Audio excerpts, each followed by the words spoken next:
Okay, welcome to Programming Prep Week 2, in which we're going to take a look at 6 dynamic programming problems of the kind that you might encounter in interviews. Just give us more practice doing dynamic programming. And we're going to start out, part 1 here is going to be about the so-called 0-1 knapsack problem.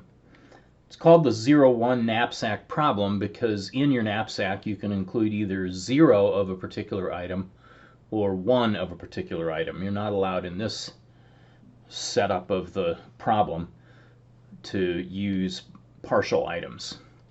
Okay. So in general, as a review, the methodology of dynamic programming is we want to find some solution to a complicated problem involving recursion on simpler subproblems. And our hope is that a lot of these simpler subproblems will be the same as each other so that we can do what's called memoizing solutions of simple subproblems that we've already accomplished and reuse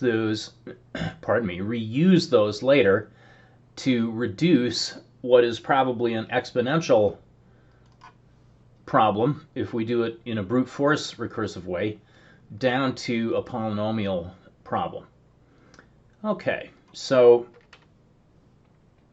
usually when we're doing dynamic programming, we're going to have to be maximizing or minimizing something, and we will typically need to be making decisions along the way. So the same thing is going to be true here for our knapsack problem.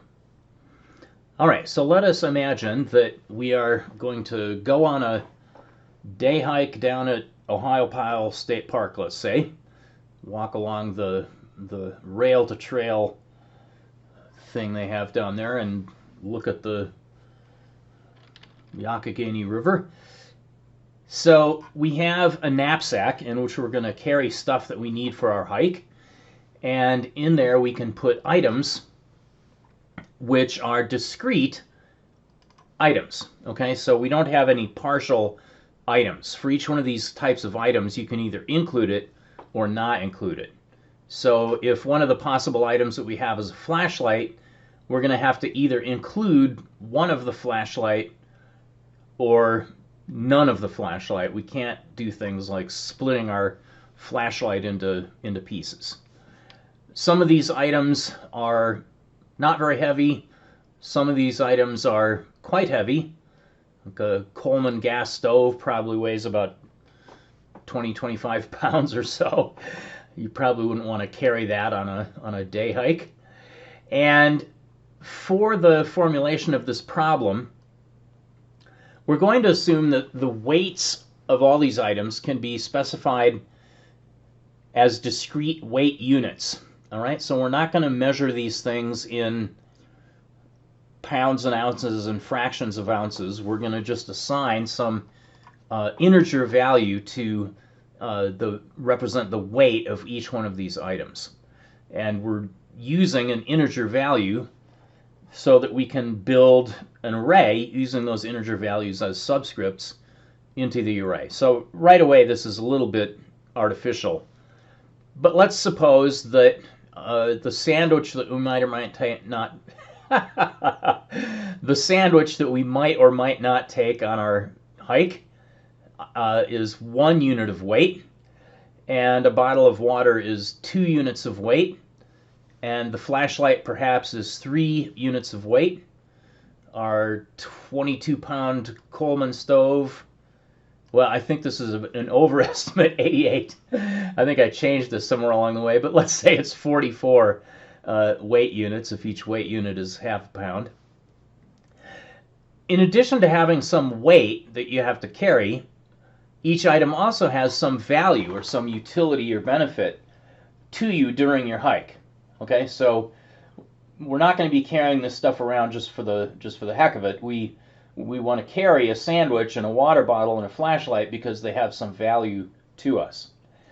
Now, unfortunately, we can't carry every conceivable thing. One of the whole big deals with going on hikes or going camping is figuring out what not to bring. Okay, so let's suppose as a constraint that your knapsack is only able to hold 15 pounds worth of stuff. Now, possibly you can carry more than 15 pounds worth of stuff if your life depends on it for a long distance, but here we're going on a hike that we want to have be a pleasant hike, and so we're going to limit ourselves to 15 pounds worth of stuff or 30 weight units worth of stuff for our hike, and we have to figure out how to maximize the value of the stuff that we're bringing subject to that constraint that everything has to be 30 weight units or less. Okay? Now, so the brute force approach here, which we can set up recursively, is to determine all of the possible subsets of items that we could take with us. Then, for each of those subsets of items, determine whether that subset weighs little enough that we can put it in our knapsack. And if it will fit in the knapsack, then we can compute the subset's value. If the subset won't fit in the knapsack, then it's going to have a value of 0 because we can't take that subset with us. And we're going to keep track of the maximum value over all of these possible subsets of items. All right, so this is a big problem in a literal sense. If we've got n items that we are considering carrying along with us, then we have to figure out how many subsets are there that just contain one item each, how many subsets are there that contain 2 items each, all the way up to how many subsets are there that contain n-1 items each, and then of course finally we have the one subset that consists of all of the items. All right, now that works out, and it's not hard to see this. It's the sum for the number of items going from 0 up to n of n choose k. That is, we have n items and we're choosing a subset of size k from that.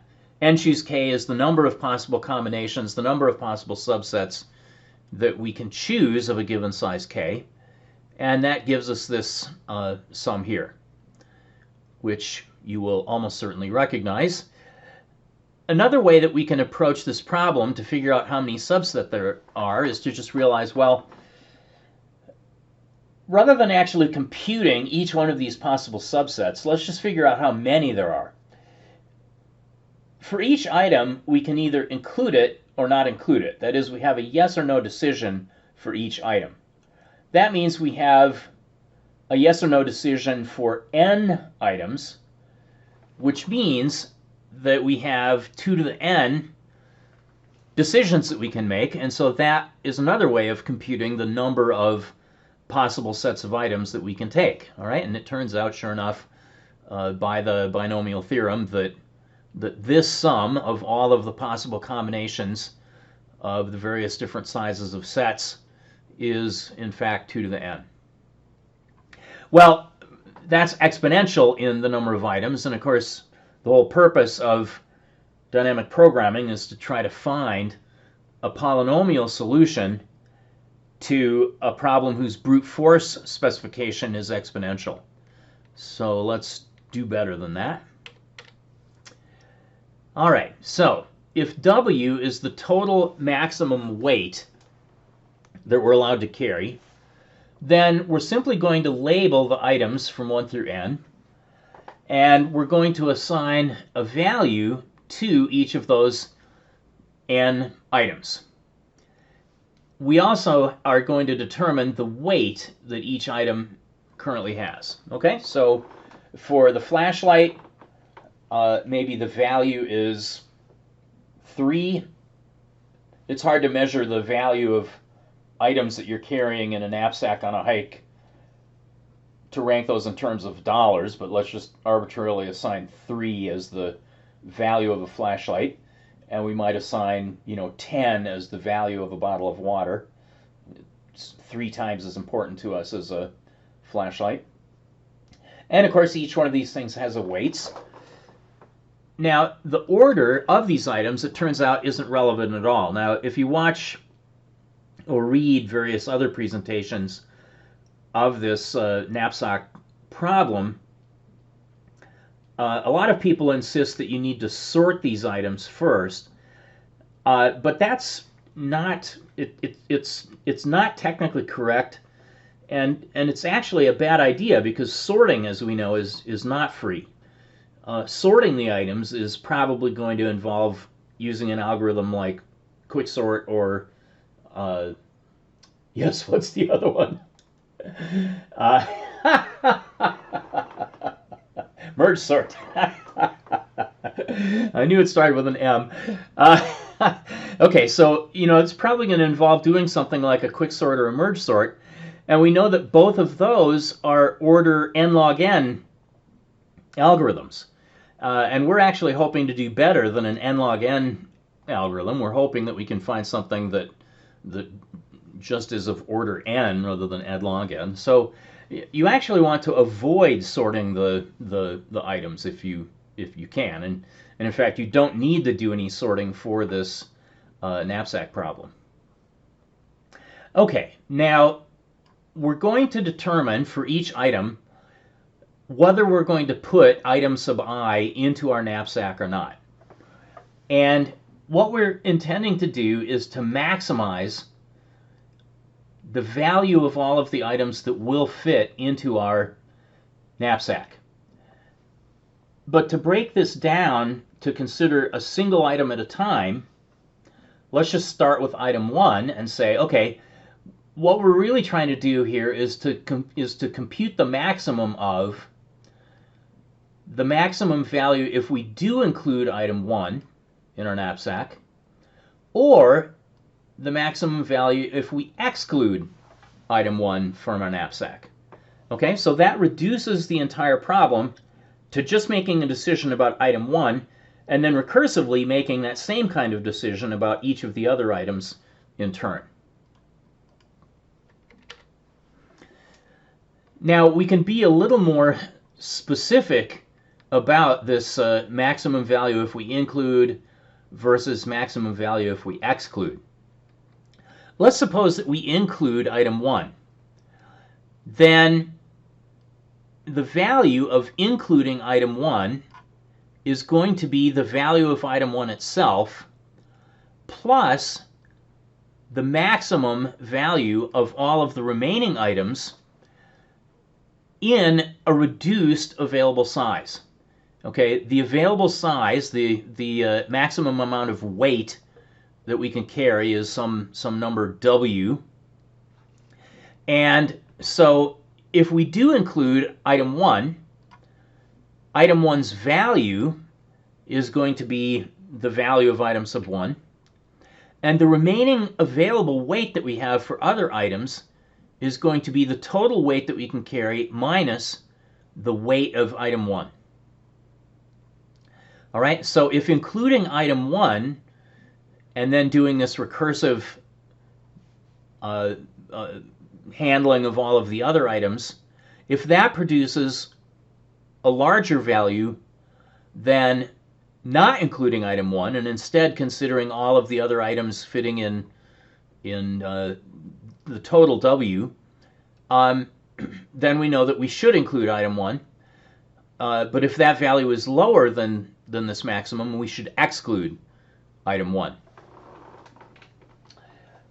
All right, so we do have a recursive formula that we can actually compute things with this formula, because we know we have assigned values to all of our items, and we know the weights of all of our items, and we know the maximum amount of weight that we're able to carry in our knapsack.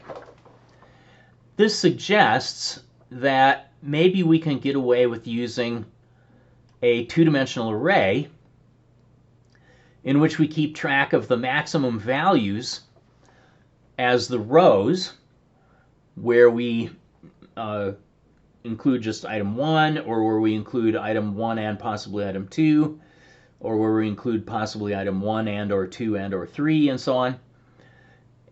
And as the columns, we can use the remaining available weight that still exists within our knapsack. Okay, so let's turn this into a table.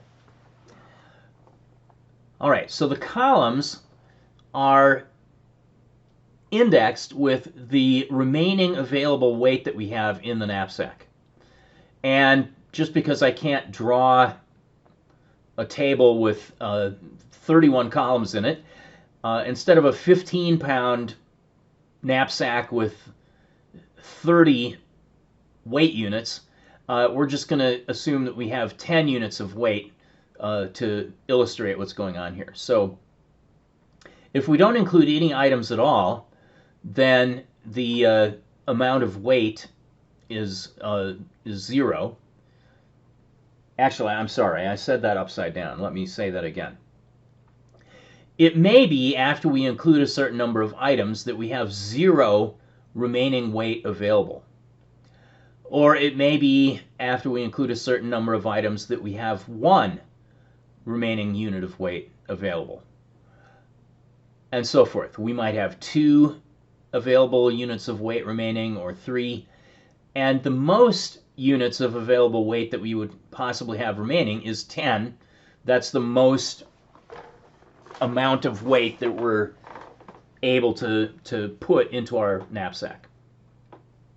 Okay, and in our algorithm, we're just going to fill in each of the cells in this table.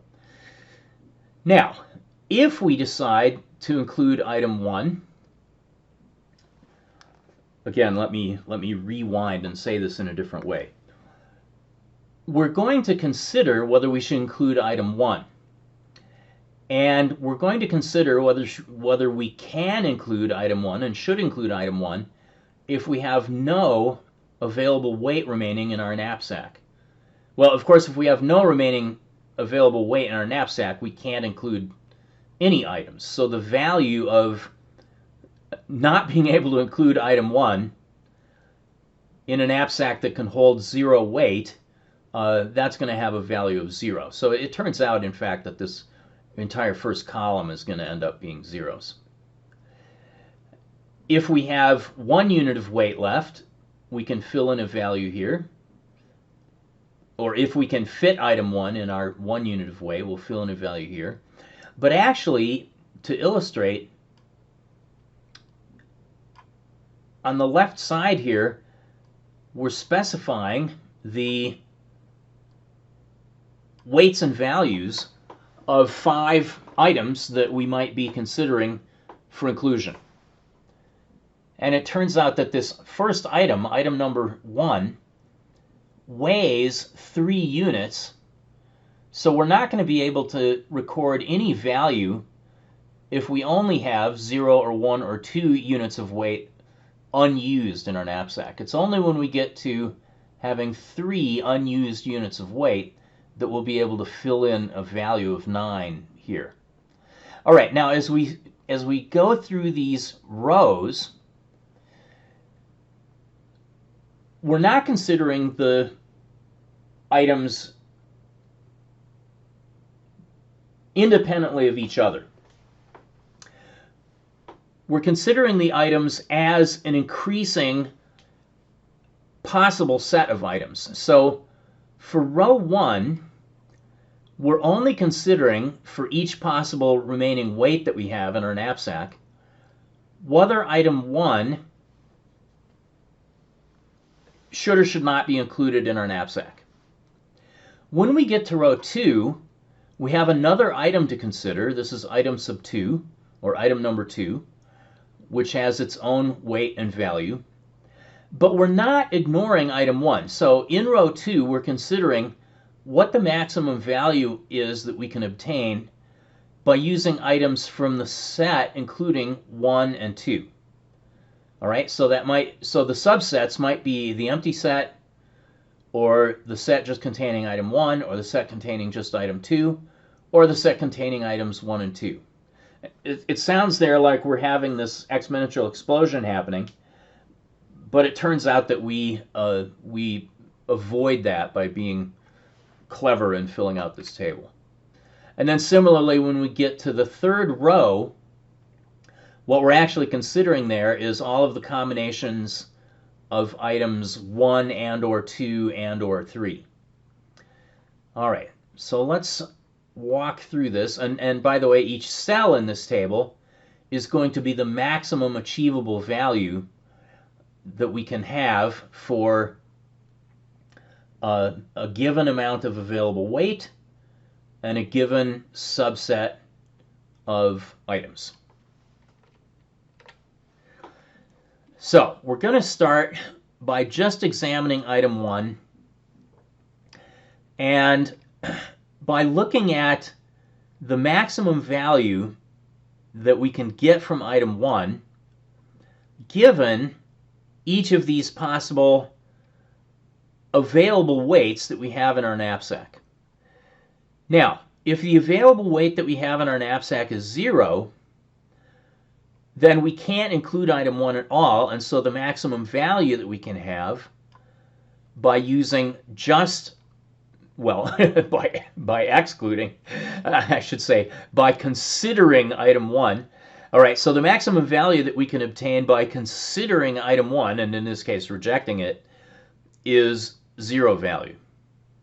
Okay, if we only have 0 weight units remaining in our knapsack, we can't include item 1, and so the value we have there is 0. The same thing is true for remaining available weights 1 and 2. All right, so this item weighs 3 units. If we have 0 units of remaining available weight, we can't include item 1 at all. That's obvious, I guess, because we don't have any items that don't weigh anything. If we only have 1 unit available weight remaining, well, something that weighs 3 units won't fit. So once again, that's going to give us a value of 0 as the maximum value that we can have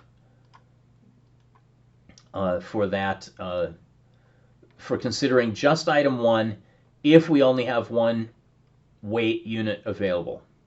Similarly, if we only have 2 weight units available, we cannot put item 1 in, and so the value is 0. When we get up to having 3 weight units available in our knapsack, now, because item 1 weighs 3 units, we can fit item 1 into our knapsack, and so the maximum achievable value that we can achieve by considering just item 1 in a knapsack that has 3 units of weight available is 9, the value of item 1. All right, so if we have 3 units of weight available in our knapsack, item 1 will fit, and the value of item 1 is 9. So that's the maximum achievable value. And it's probably obvious that because we're only considering item 1, and we're not considering any other items, that we're also going to get 9 as the maximum achievable value if our knapsack has 4 available units of weight remaining, or 5, or all the way up to 10. Okay, so if we have 4, 5, 6, 7, 8, 9, or 10 units of weight remaining available in our knapsack, the value, the maximum value that we can get by either including or excluding item 1 is 9, and that's the value that we get if we include item 1. Okay, so that is item 1. We've dealt with item 1. Now let's go on and see what happens if we consider item 2. Okay, so now we're considering item 2. Item 2 has a weight of 1 unit and a value of 7 units. But in addition to considering item 1, in addition to considering item 2, we must also consider item 1 along with this. But fortunately, we don't have to go back and handle all possible combinations, because we're seeking to determine the maximum value that we can achieve by including item 2 and or item 1. So if there is 0 remaining available space in our knapsack, as we saw with item 1, we're also not going to be able to have any positive value from considering item 2 either. Okay, so the value that we can get if our knapsack has no available space is 0 for item 2 as well. Now, for item 1, pardon me, I misspoke. For an available space of 1, let's see what happens. This is a little more, well, it is more complicated. Now we're going to actually do some work. All right, let's reason this out. So if I have 1 unit of available weight available in my knapsack, then item 2 will fit. What is the maximum value that I can get given 1 unit of available space left from including item 2 and or item 1? Well, it's going to be the maximum, as we said before, of the maximum that we got. Sorry, my pen is misbehaving. All right, so I got to get my pen working. All right. So it's going to be the maximum of the maximum that we had by not including item 2, and the maximum that we had by not including item 2 and only considering item 1 was 0. So 0 is one of the two possibilities. The other value that we have to consider is the maximum value of not including item sub 2, and that was 0, plus including item sub 2, which, sorry, I highlighted the wrong thing, which has a value of 7. Okay, so we're computing the maximum of 0 or 0 plus 7.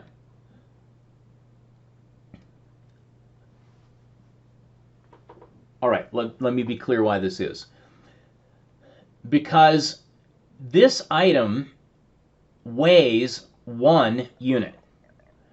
If we put that item into our knapsack, which has 1 unit of space available, the remaining available space for which we can consider item 1 is 0, okay? So column 1 minus the weight of item 2 gets us to column 0, and the maximum value that we could achieve by considering item 1 at that point was 0. So we're computing the maximum of 0 or of 7 plus 0. And of course 7 plus 0 gives me a 7. So the maximum value that I can achieve by considering items 1 and or 2, if I only have 1 unit of available space in my knapsack, is 7. All right, let's continue on with this approach. Now, moving on to if we have an available weight of 2, we end up having the same result, because if we have an available weight of 2, then we're computing the maximum of either the value of just including item, or just considering item 1, which was 0, or considering item 2 and the maximum value that we could get from item 1 with one less unit of available space. Okay, again, this item weighs 1 unit, so if we have 2 units available and we do include item 2 in our set, which weighs 1, that means that the contribution of item 1 is going to be whatever item 1's value is in just 1 unit of remaining space. Okay, so either this 0 or this 7 plus this 0. And of course that's 7, just like it was for having 1 unit of available remaining space. Continuing on. Now we're considering the case of having 3 units of available weight in our knapsack, and we're trying to decide whether we should include item 2 in that set and whether we should use 2's value 7 as the maximum achievable value that we can get from that. Well, now this situation is a little bit different because the value, if we have 3 available units of weight, of just using item 1 in our knapsack is 9, which is greater than the value of including item 2 in the knapsack. All right, so 9 is what we can get by just including item 1 in our knapsack. If we include item 2 in our knapsack, then what we can get is 7 plus 0. And 7 plus 0 is only 7. So in this case, we're not including item 2. We're only including item 1, and we have a value of 9. Okay, sorry about the dratted phone. Let's go on to the next position here. All right, so now we are looking at when we have 4 available weight units in our knapsack. Okay, and we have an opportunity now to use either item 2 and or item 1. Our choices are, in terms of maximizing the value, is either we can just stay with the value of 9 that we get by just using item 1, or we can compute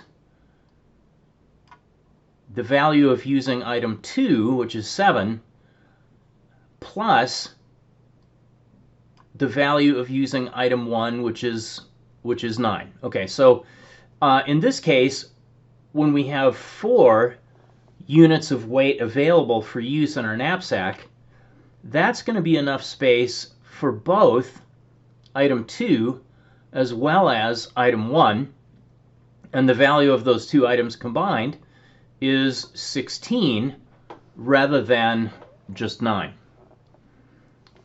All right.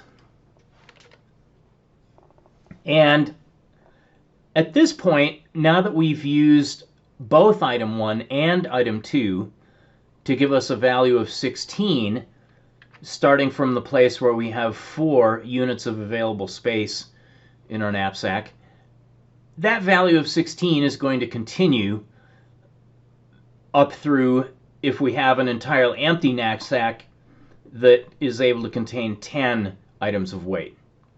All right, because in each case, 7 plus, well, let's move on to taking a look at 5. Okay, if we have 5 units of available weight in our knapsack, then 7 plus 9, that is the 7 that we get by using 1 unit of weight for item 2, plus the value of 9 that we get for using item 1, gets us to 16. All right, and that just continues. So 9 plus 7 is 16. This 9 plus 7 is 16, blah, blah, blah. Let's move on to taking a look at possibly using item 3 as well as item 1 and or 2 now. Okay, so we're going to consider item 3, and depending on the maximum value, we may use item 1 and or item 2 in addition to item 3. Again, starting at the left side of our table, if we have 0 remaining units of weight available in our knapsack, then we're not going to be able to store any of unit 3, regardless of its weight, and so we start with a 0 again in that column. Then we move on to the next column, in which we have 1 unit of available weight available in our knapsack. Now if we look at the size of item 3, well, it requires 12 units of weight in order to go into the knapsack. It's not going to fit in the knapsack if there's only 1 item of weight available. And in this case, we end up basically computing the maximum of the 7 from using items 1 and or 2, actually just using item 2, and the 0 that we can get by not using item 3, and the result there, of course, is 7. In effect, we've just copied down the 7 from the previous row, which just considers items 1 and or 2. In fact, this situation is going to continue for the entire remainder of this row. Okay, we can't include item 3 that requires 12 units of weight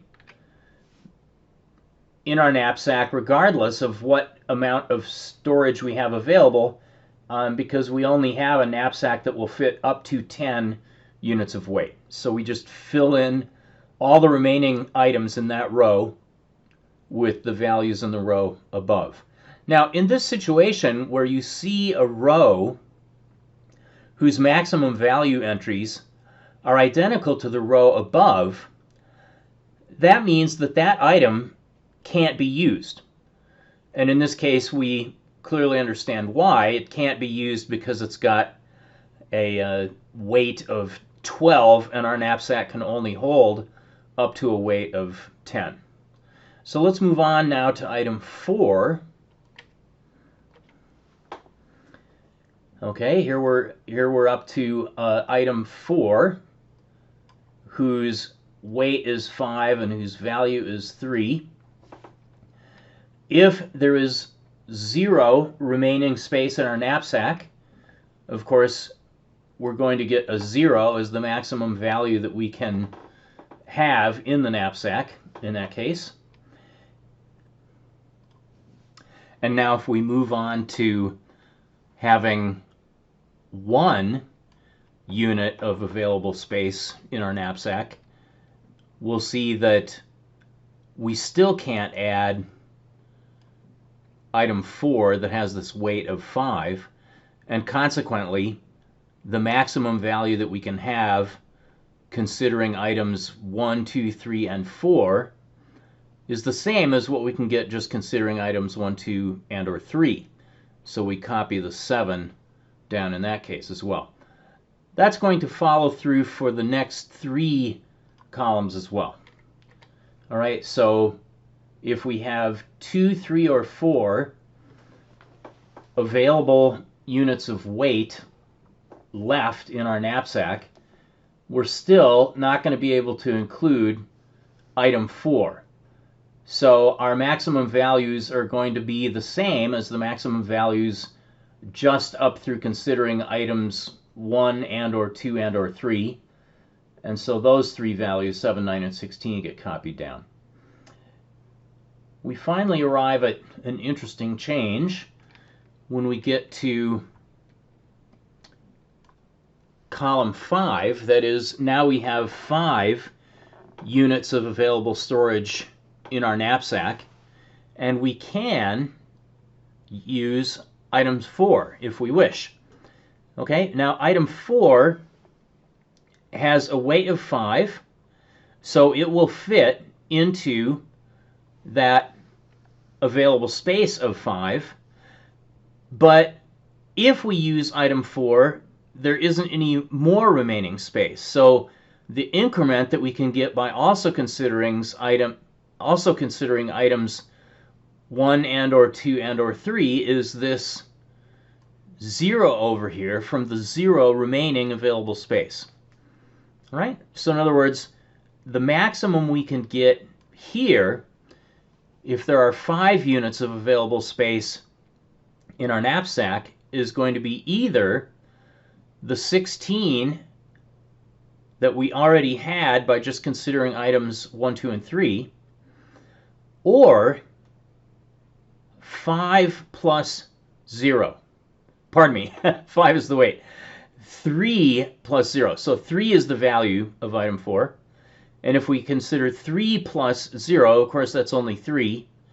And so the maximum is going to be the 16 that we got from just considering items 1 and or 2 and or 3. Okay, continuing on.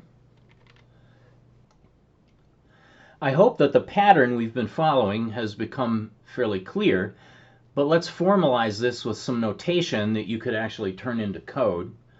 We'll call our array A, okay, and the columns of A are the possible available space remaining in our knapsack. The rows of A represent the individual items, and the cells of A represent the maximum value that you can obtain by using items up to and including the item for that particular row, assuming you have the amount of space available shown in the column. If, here we're treating the available weight with this variable name x, if x minus the weight of the kth item, that is the current item that we're considering adding, if the available weight minus the weight of the current item is negative, then all we do is copy down the maximum value from the row above in the same column. Otherwise, if the available space minus the amount of space required by item k, or weight required by item k, is greater than or equal to 0, we can use that thing, x minus w sub k, as an index into the table. And now the maximum value for a particular cell in a table, such as column 5, row 4, is going to be the maximum of either the element above, okay, so it'll be the maximum of either the element above, which in this case was 16, or the value of the current item, which in this case was 3, plus the value of all of the prior items in the column where the weight has been reduced by the weight of the kth item. All right, so here we are in column 5. The item that we're adding takes a weight of 5. And so the column that we need to look at for getting the contribution from the prior items, 1, 2, 3, 1, 2, and or 3, is in the sub-0 column. Okay, because there's no remaining weight after we've included item 4. All right, so there's our formula that we're applying at each cell as we walk our way through. Continuing onward, when we get to column 6, meaning that there are 6 units of available weight that we can use now, we're okay. Let me back up here. All right, let's look at our formula. Okay, So, in other words, x is 6. So the available weight is 6. The weight of item sub 4 is 5. 6 minus 5 is greater than or equal to 0. That means we're going to have to compute the maximum of either the value above, that is this 16 above, okay, because that could be the maximum value if we're unable to use item 4, or it's going to be 3 plus the best we can do using the remaining available space, which is 1 unit of unused weight.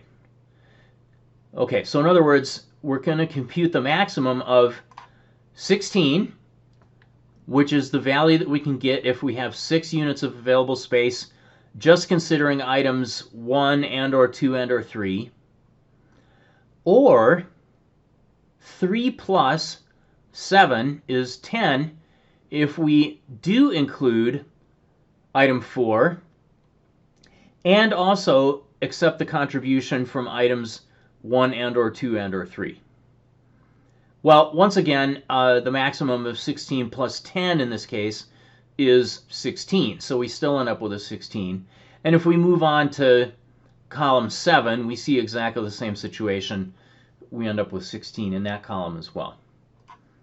So now let's move on to column 8. Here in column 8, we have 8 units of available weight in our knapsack.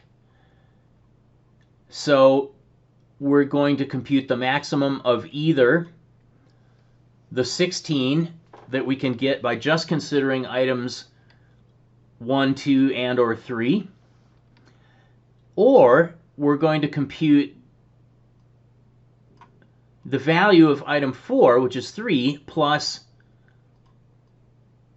the value that we can get with the remaining 3 units of available weight from items 1, 2, and or 3.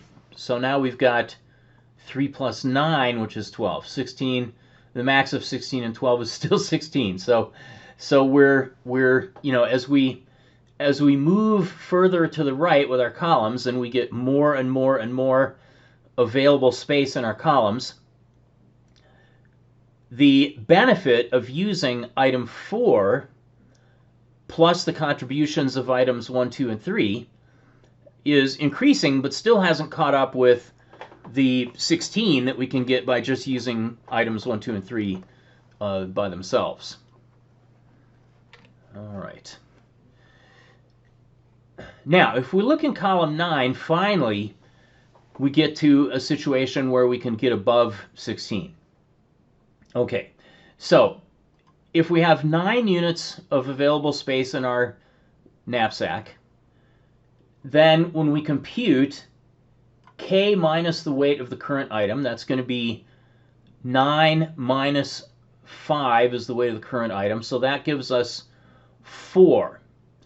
All right, so if we take the 3 units of value from item 4 and we add to that the 16 units of value that we can get by using items 1, 2, and or 3 in the remaining 4 locations, we finally get above 16. So now we've got a value of 3 plus 16, and that gets us 19. So we have finally gotten ourselves a value that's above 16.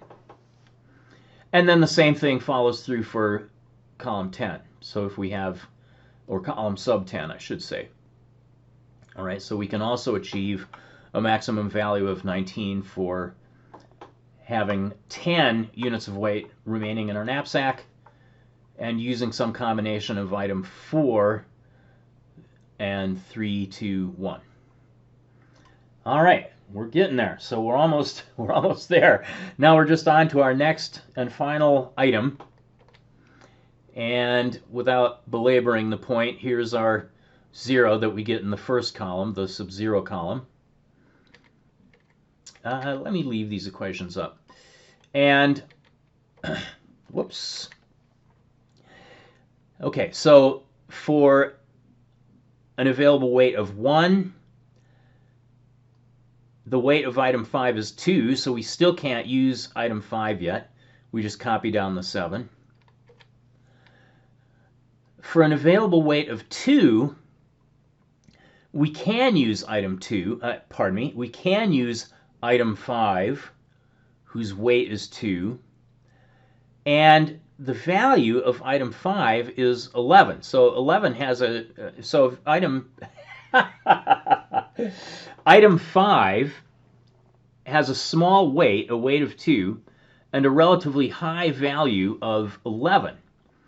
So when we compute the maximum of either 7, the value above, or 11 plus 0, we see that the maximum that we can achieve there is 11 plus 0 is 11. Okay, so by using item 5, if we only have 2 items of available weight remaining, we can get a maximum score, a maximum value of 11.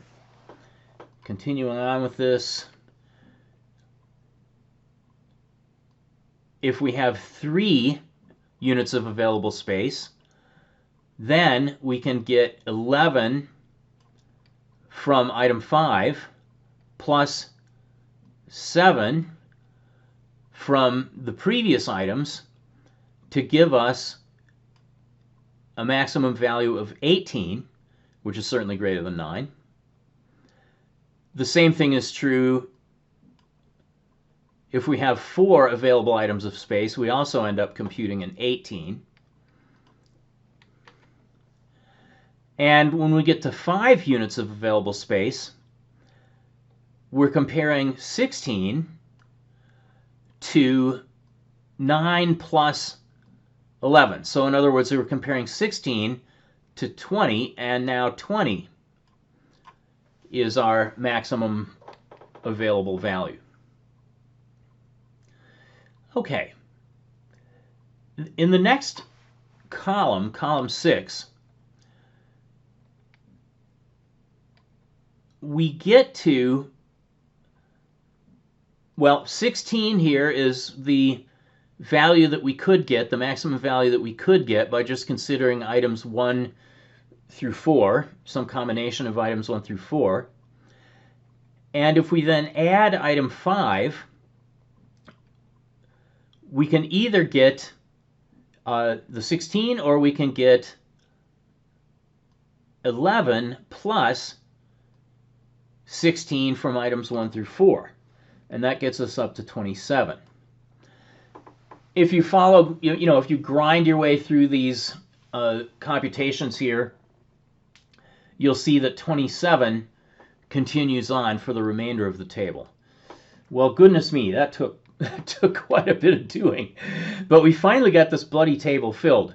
And the maximum that we can get for a knapsack that can contain 10 items of weight, given this collection of 5 items that we've arbitrarily labeled 1 through 5, the maximum value is 27.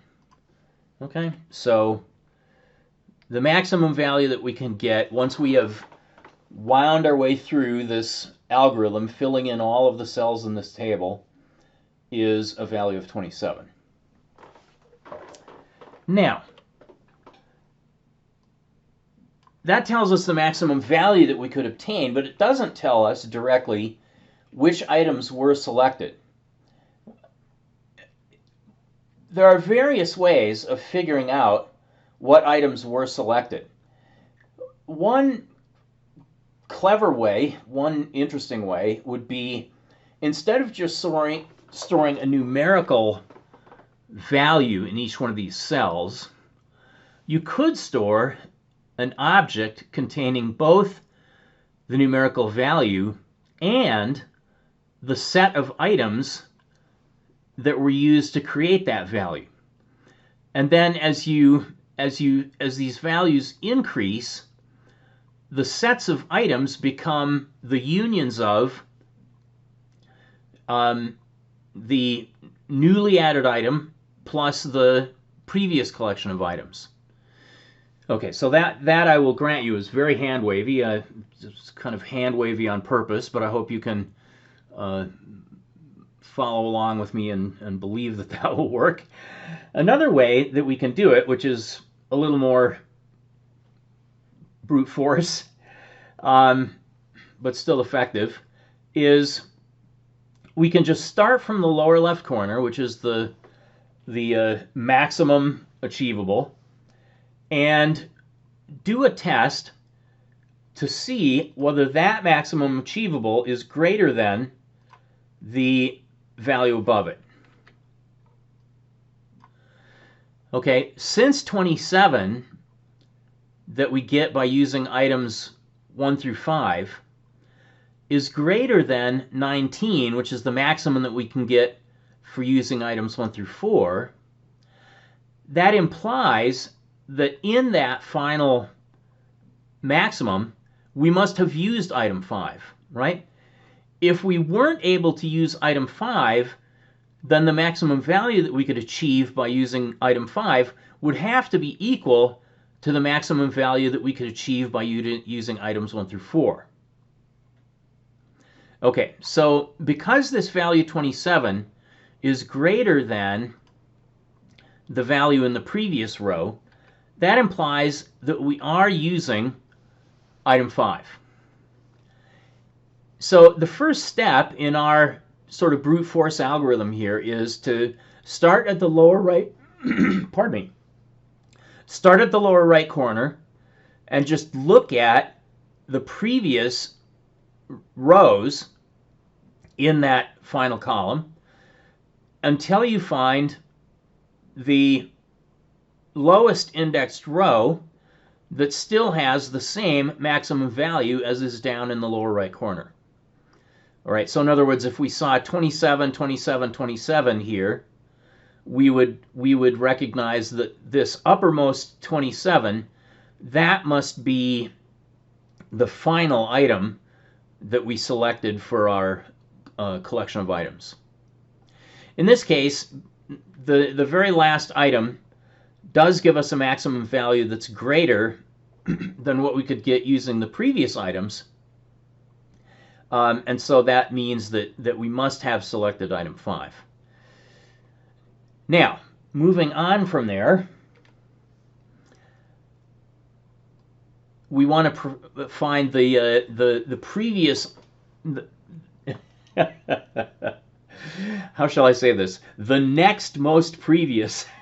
I'm not sure that's even English, but we want to find the previous item that is used based on the fact that we did use item 5.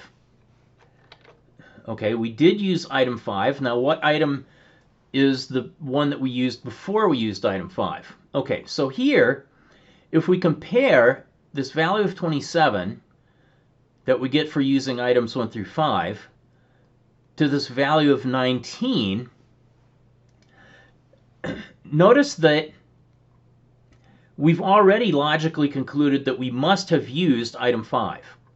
All right, we've already put item 5 in our list of selected items. Therefore, we can't also use item 4, because if we did use item 4 and we then used item 5, we would have to have a value of 11 increase moving from item 4 to item 5. Okay, whatever the maximum value that we had for item 4,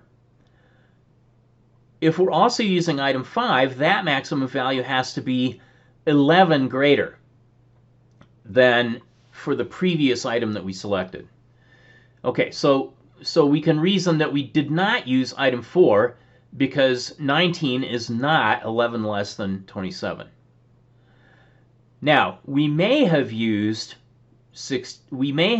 item 3 based on this analysis, because 16 is exactly 11 less than 27.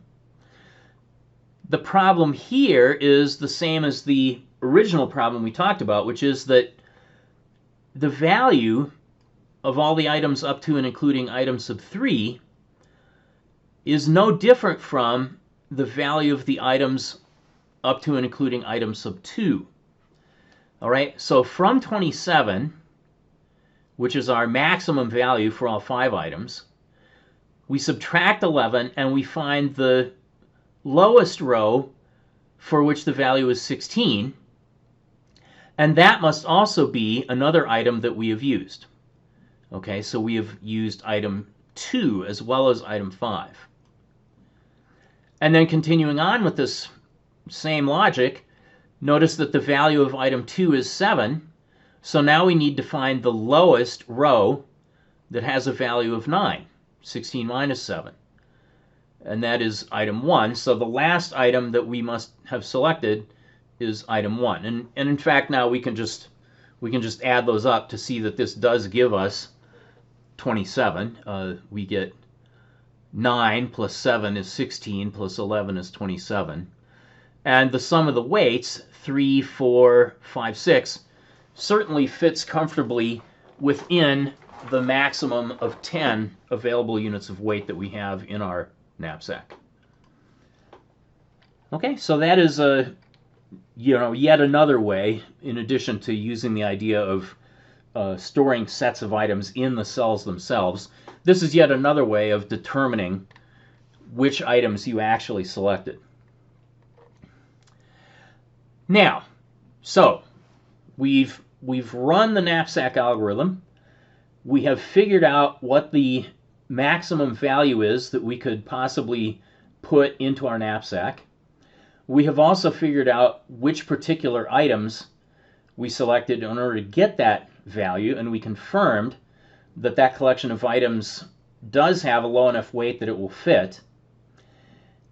The last question to ask is, well, okay, so what is the performance of this algorithm anyway? We're hoping that we have got a polynomial algorithm for dealing with an exponential problem. Remember that we had, if we have k items, there are 2 to the k possible different sets of items that we would have had to check if we had checked them one by one. But here, by considering just item 1 in the first row and items 1 or 2 in the second, 1, 2, or 3 in the third, and so forth, we were able to reduce this to a rectangular problem from an exponential problem. But is this a polynomial solution? Well, what we have here is an algorithm where the performance is order of n, where n is the number of items, times w, where w is the number of different weight increments. Well, that seems nice. We've just got an n in there. We don't have an n squared or an n cubed or something like that. So can we claim this as a polynomial solution? No, because w, the number of different weights that we need to account for in this array, is an entirely independent parameter from n itself. W does not depend on n. All right, and so we can imagine as we get more and more and more granular with our weight resolutions, that even if n is some fixed value like 100, we could still have this algorithm blow up if w gets to be some huge number, like 1 million or whatever. This can become, well, I won't say unsolvable, but this problem can become too big to solve on your laptop, let's say, regardless of the value of n. All right, so this ends up being what's called a pseudo-polynomial algorithm. It isn't completely terrible as long as w is not ridiculously large, but it is not technically a polynomial performance in n itself. Alrighty, so I guess the key thing of all of this mess to remember is the equations that we looked at here about how to construct the array A and how to fill in the cells within that array A. All right, 1 down, 5 to go. See you soon.